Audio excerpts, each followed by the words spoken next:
Fashion Tech Applied is published.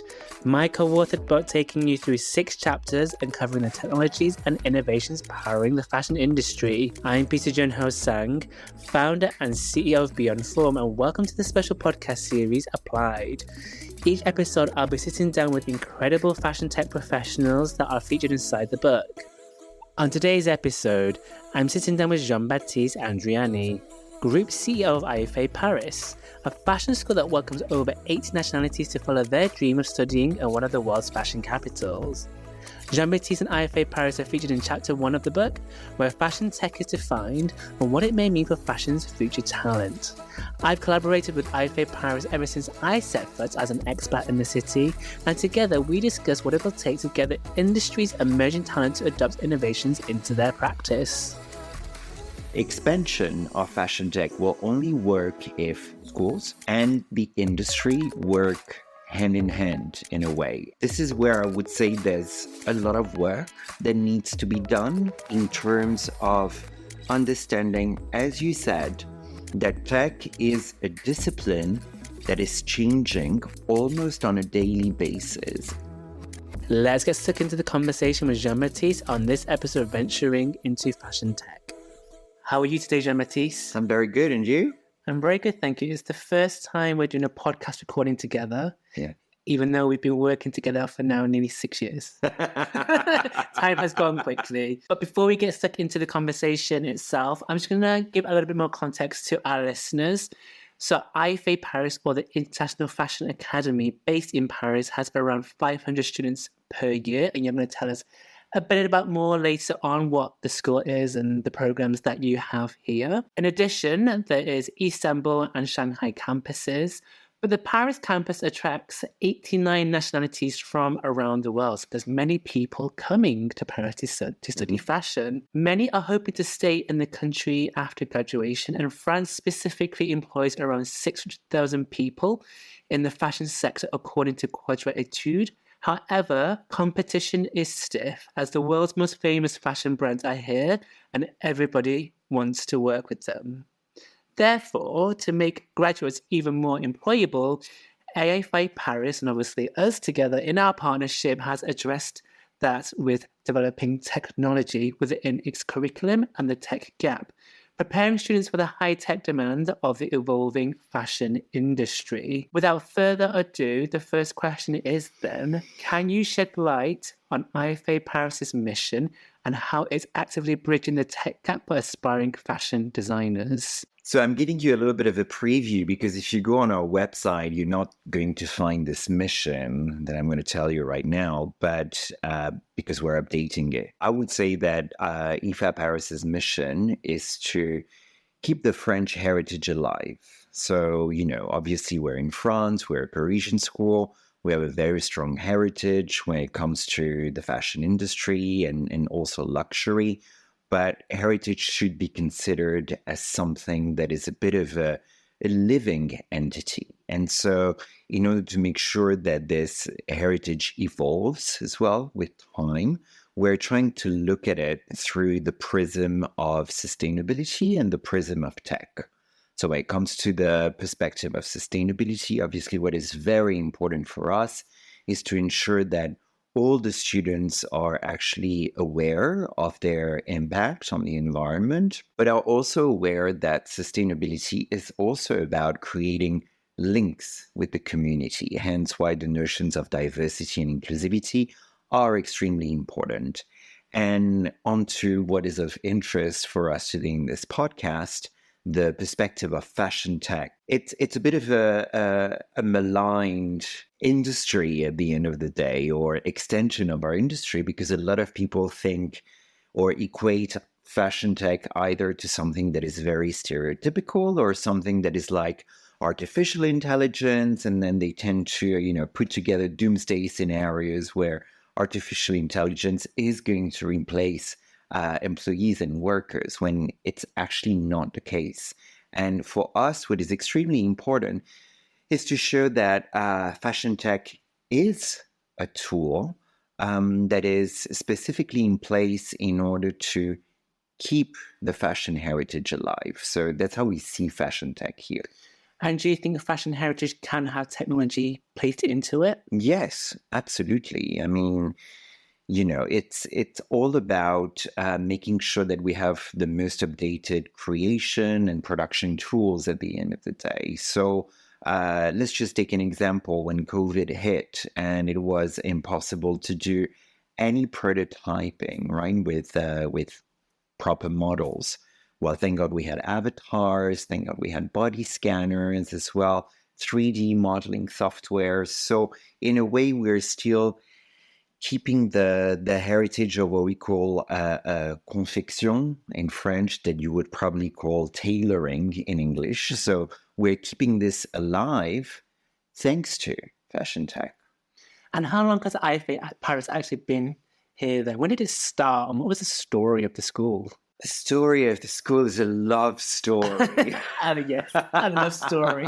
We haven't had a love story on the podcast. There you go. So here's your first. So it's a love story because it was created by a couple, a French gentleman. His name is Patrick Kuzmin-Karavayev, and a Chinese lady, Olivia Chai.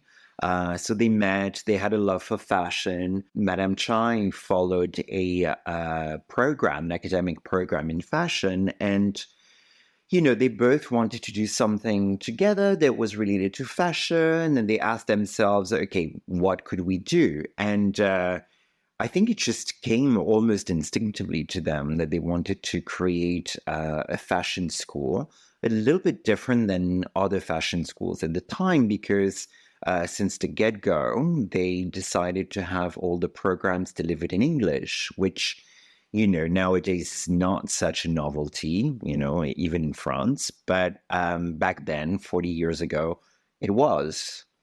And they wanted to have an international perspective to this fashion school. So it was extremely important for them.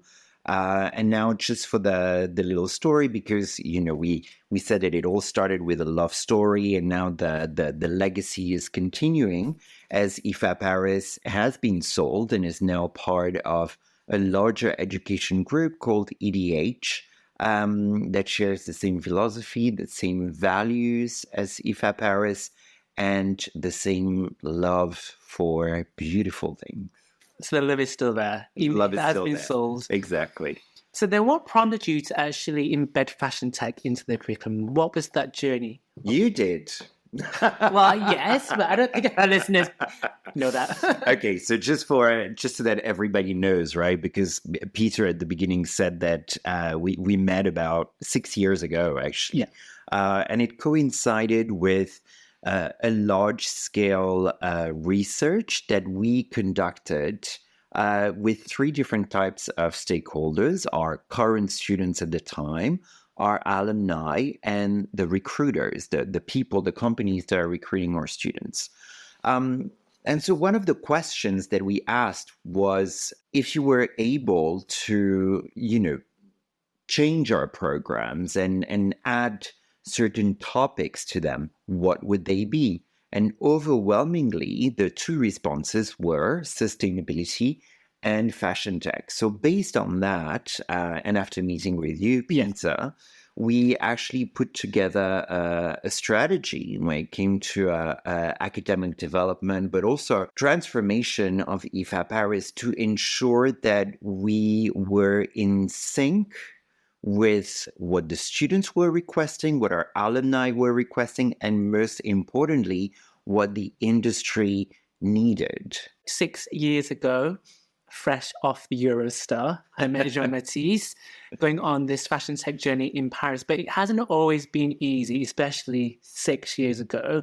Fashion tech wasn't necessarily that visible just yet in the city, and many fashion schools were still trying to find their feet as to what is fashion tech beyond, wearables and jackets that light up, and how will it actually impact the students' learning, the curriculum, and of course the industry at large as well. What have some of those barriers been transitioning from, as you was talking about at the start of the episode, that savoir-faire, that heritage, then going into high tech, whether that's students or, for example, with the staff? I mean, we've had this conversation in the past, and for students who are coming to Paris, what still remains extremely important is for them to acquire this know-how or savoir-faire with this French perspective. So obviously, the idea of being able to touch fabrics and work with your hands is still prevalent in their mind, but I think the main challenge is not really an educational challenge, although there are some. But I think the main challenge is very much based around marketing and communication of the fashion tech program, because it still is very abstract for outsiders. And I would say, it sometimes is very abstract for companies as well. And that's what I was saying when we started the podcast, when you asked me about the mission of IFA Paris, and I was telling you that tech can be perceived as a stereotype. And so, you were talking about just now of jackets that light up. So instinctively, that's what people think, right? Yeah.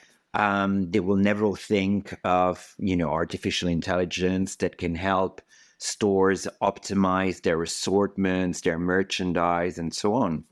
So there's this aspect here. And otherwise, when we go very much in detail in terms of what is tech applied to fashion, it can become a little abstract for people, because the vocabulary that is used in that realm is very different from the one that is used in the fashion industry. For example, we talk about solutions, right? So what are solutions as opposed to garments, for example, or prototypes? They're something that are very material, that you can almost touch.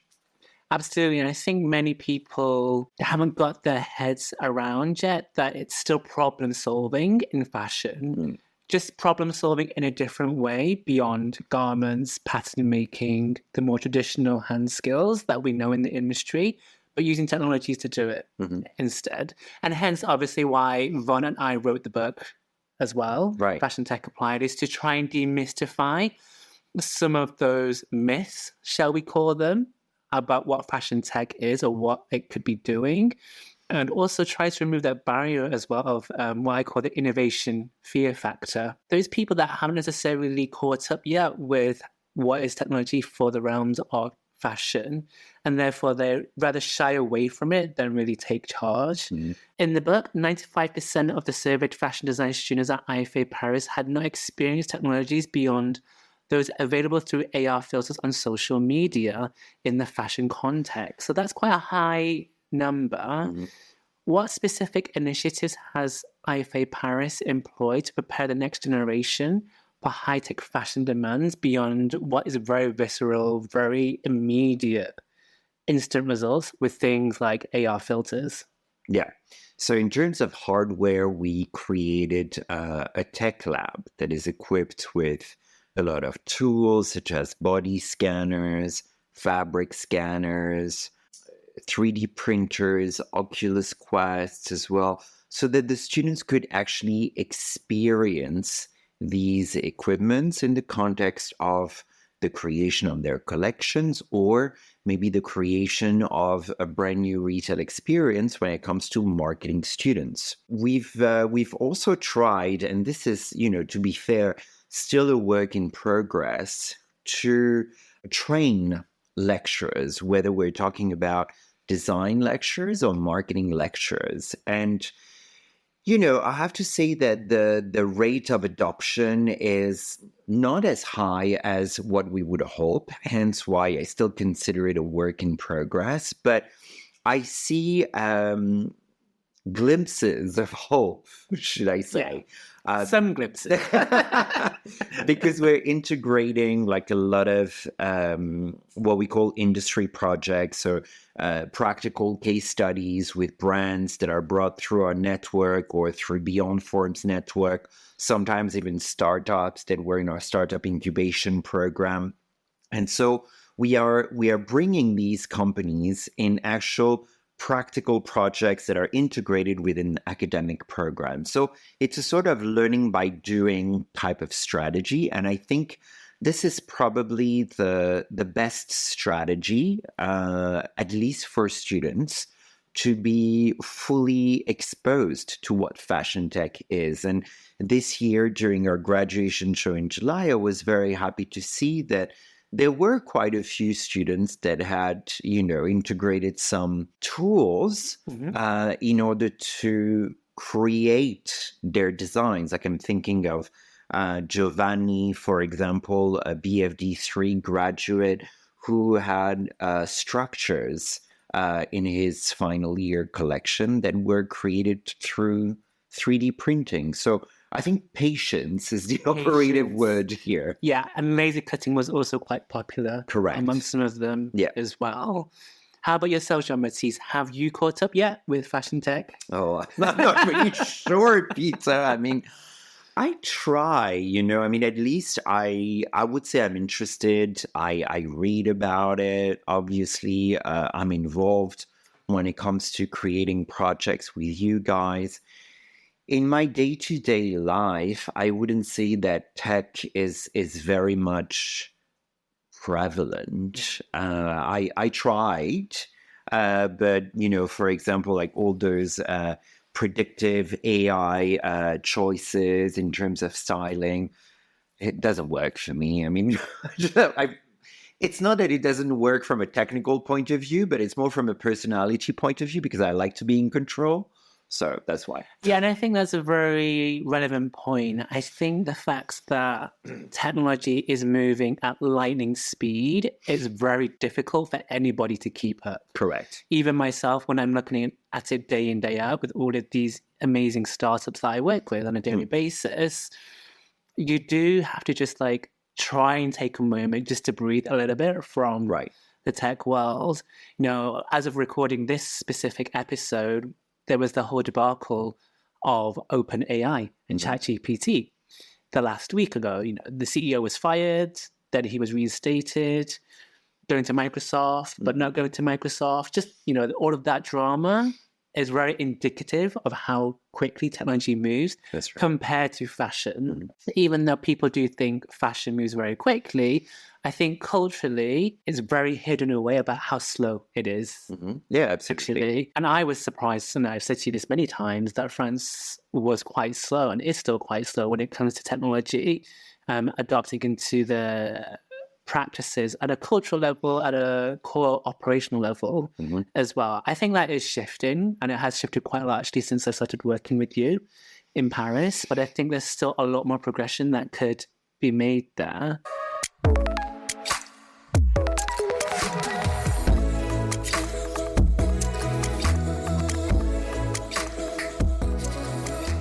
So then thinking about those fashion brands that are trying to keep up, and hopefully the graduates that are coming out of IFA Paris or any fashion school, hopefully they are a little bit more tech savvier, shall we say. So how can fashion brands actually leverage that these graduates are coming out with new skills that they haven't necessarily seen yet within their workforces? I feel that they need to relinquish control in a way.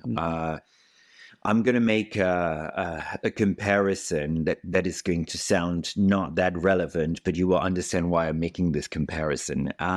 We have an apprentice here with us in the communication department, and she insisted on creating a TikTok account. Now, arching back to what I was telling you earlier on, it's something that, it's not that I don't understand it, but it's not part of my life and it's not part of my generation. So, I let her run with it, and she did amazingly, and she's doing amazingly. And so if we bring this back to fashion houses, I would say relinquish control. What you're saying is very true, that we're very much set in our ways, even more so in France. It's almost cultural in a way, right? We're very much attached to certain principles, certain values, and that is what is preventing us from progressing. So, I would expect graduates or even interns from IFA Paris to be given the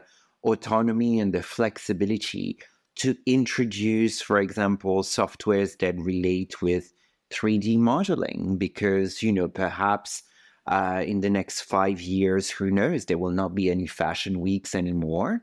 And then maybe all showrooms are going to be virtual, like what Le New Black wants to do as well. And they're working very hard with the federation here. But to do that, we need to make sure that we're moving from a 2D software like, Illustrator, for example, to a 3D modeling software. So enters the new generation. And that's just one example. So I would say, give the graduates a chance. A little bit of a chance. Considering how competitive it is, I was just saying right at the start, 600,000 people employed in France in fashion specifically is not that many jobs considering how many fashion graduates there are. Not necessarily just in France, but globally overall.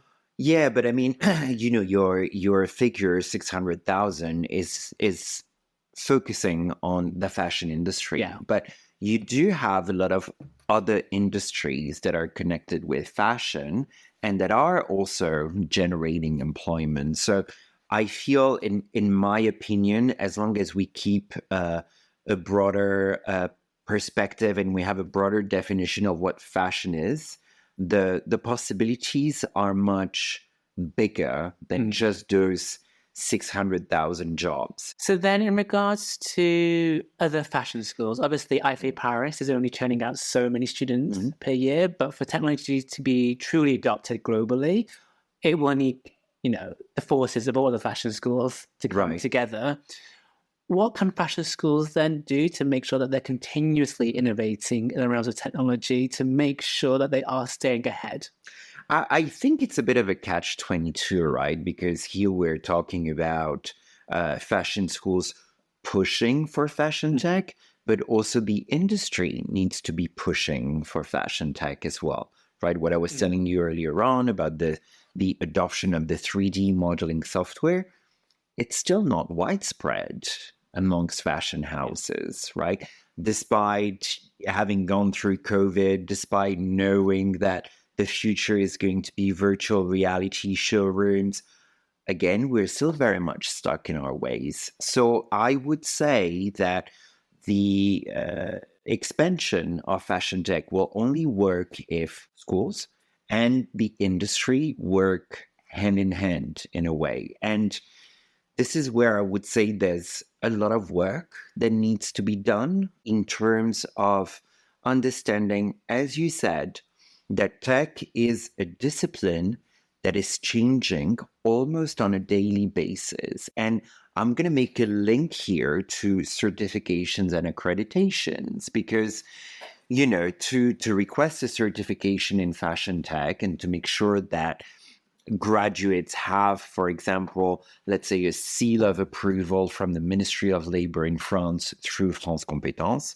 we need to submit in our files, if we request an accreditation, the placement of at least one cohort that is graduating. Now, imagine next year in 2024, I'm submitting these statistics, but in 2024, the skills that they will have learned in 2023, I'm not saying that they're going to be obsolete, but these graduates are going to need to upgrade their skills constantly. And so this needs to be taken into account as well because, the general public thinks that these accreditations, again, are a seal of approval and a quality stamp in a way, but that doesn't apply to fashion tech. And so I think schools, companies, fashion houses, but also governments and more specifically ministries of education, ministries of labor need to be in this loop. And that's your rally call, is it? Yes.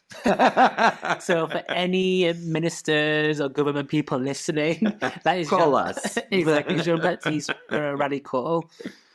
I think that's quite interesting what you say there, that there's still that bureaucracy that you still have to overcome. And I think for anybody that's ever lived in France, they know what we're talking about in regards to paperwork and administration. I think we could have a whole another podcast episode on that at some point. We've worked on several fashion tech projects together now as part of our partnership, Beyond Form and IFA Paris, which you talked about. we've had the Fashion Tech Lab, we've had industry projects, we've had integration of technologies into the curriculum, such as digital fashion, which you were just talking about, which, by the way, I think it's really exciting to see that IFA Paris has made it mandatory across quite a lot of the programs. Correct. Across quite a lot of the years as well, which is, I think, refreshing to see.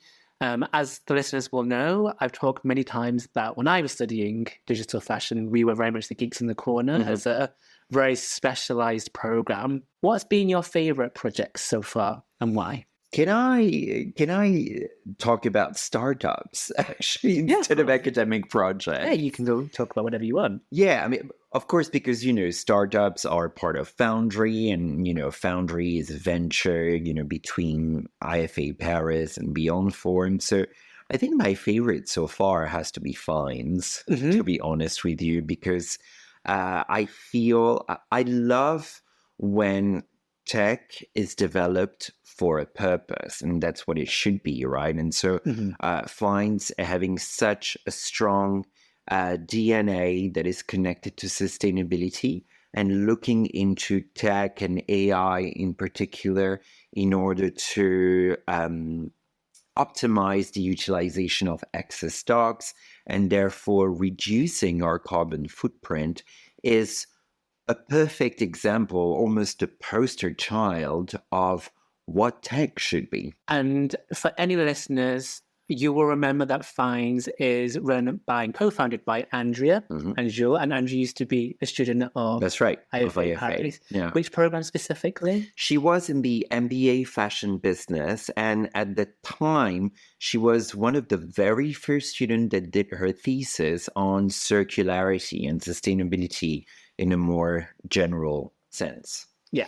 So I think Fines is the perfect example, what you were talking about right at the start, sustainability and tech coming together.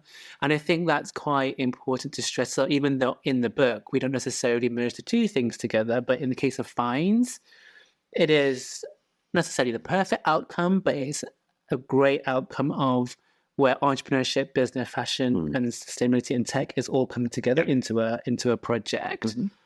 So what's next for IFA Paris?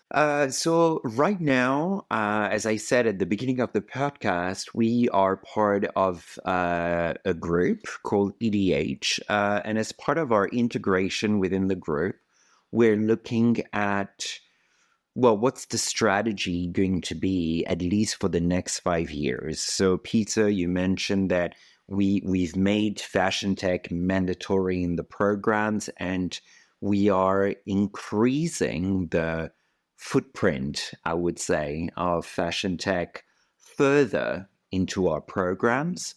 We are restructuring our offer in terms of postgraduate program and changing the MBA fashion tech.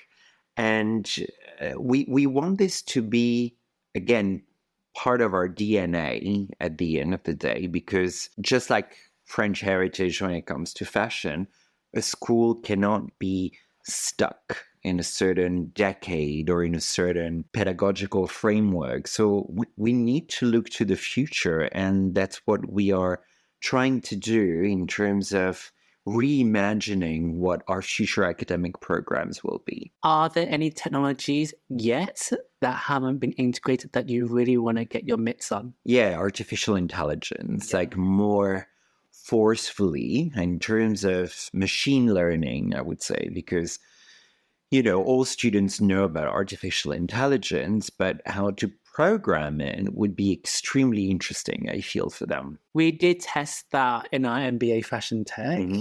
It was difficult. It is. It's very difficult. Yeah, it's a very specific skill. It's not something that you can do over, the time frame of a project that will be like 20 plus hours. I think it's something that requires much more experimenting with. So I just want to finish off this conversation with a quick fire round of questions. The first answer that comes to your head. Are you ready? I think so. Have you already purchased your copy of Fashion Tech Applied? Not yet. I'm waiting for you to give it to me. With my autograph, yes. Okay. One tech tool every fashion student should have. Procreate. Tech trend you never saw coming in fashion. NFTs. One piece of advice for fashion students looking to break into the industry. Be resilient. Very resilient at that. Mm-hmm. If IFA Paris had a fashion tech mascot, what would it be? Hologram of Karl Lagerfeld. Oh, that's a good answer. Thank you so much for your time, Jean-Baptiste. Thank you so much for having me, Peter. Thanks for listening. Don't forget to click follow to keep up to date with the latest episodes. And if you like this episode, please give us a review. If you want us to feature a specific theme or guest, please give us a message at beyondform.io. I will see you very soon.